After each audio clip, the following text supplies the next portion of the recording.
अस्सलाम वालेकुम दोस्तों। आज 28 सितंबर के रोज सिंध की वेदर रिपोर्ट। दोस्तों आज के दिन सिंध भर के अंदर बारिशों के हवाले से कुछ खास अपडेट नहीं, लेकिन हम आपको आगाह करते चलें कि सबसे पहले नवाबशाह की बात करें, नवाबशाह, सेवन, दादू और उसके अलावा अगर हम बात करें मेहड़ और लाड़काना, शादात कोट, शिकारपुर, सखर, खंदकोट, जैकमाबाद, उसके अलावा अगर हम उमरकोट, मिट्टी और छाछरों की बात करें, बदीन की बात करें और अगर हम नूरियाबाद की बात करें तो इंशाल्लाह इन इलाकों में आज अगर आप सूरज में खड़े रहेंगे तो आपको थोड़ी बहुत तपिश महसूस होगी, लेकिन जब आप छाँव में जाएंगे तो इंशाल्लाह आपको ऐसा रिलीफ मिलेगा कि आप वो कहेंगे कि वाकई यार छाँव बहुत ठंडी हो चुकी है। और उसके अलावा हवाएं भी आपको चलती हुई बहुत हद तक आपको मिलेंगी, लेकिन इतनी हवाएं नहीं होंगी, लेकिन आपको एका दुका जो हवाओं के झोंके भी लगते रहेंगे और ठंडी हवाएं चलती रहेंगी। उसके अलावा अगर आप पंखे पर होंगे तो पंखा की हवा भी काफ़ी रिलीफ देगी आपको। और उसके अलावा आपको बताते चले कि दिन ब दिन मौसम जो है बेहतर होना स्टार्ट हो जाएगा। और बारिशों के हवाले से कुछ खास अपडेट नहीं, लेकिन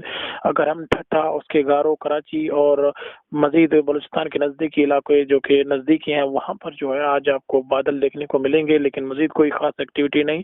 लेकिन अगले आने वाले कुछ दिनों के अंदर आपको जो खैरपुर है और शादातपुर और इन इलाकों में इंशाल्लाह कुछ हद तक डेवलपमेंट्स हमें देखने को मिल रही है, वो मजीद हम आपको आगाह करेंगे। लेकिन फिलहाल आज के दिन के हवाले से कोई खास अपडेट नहीं है।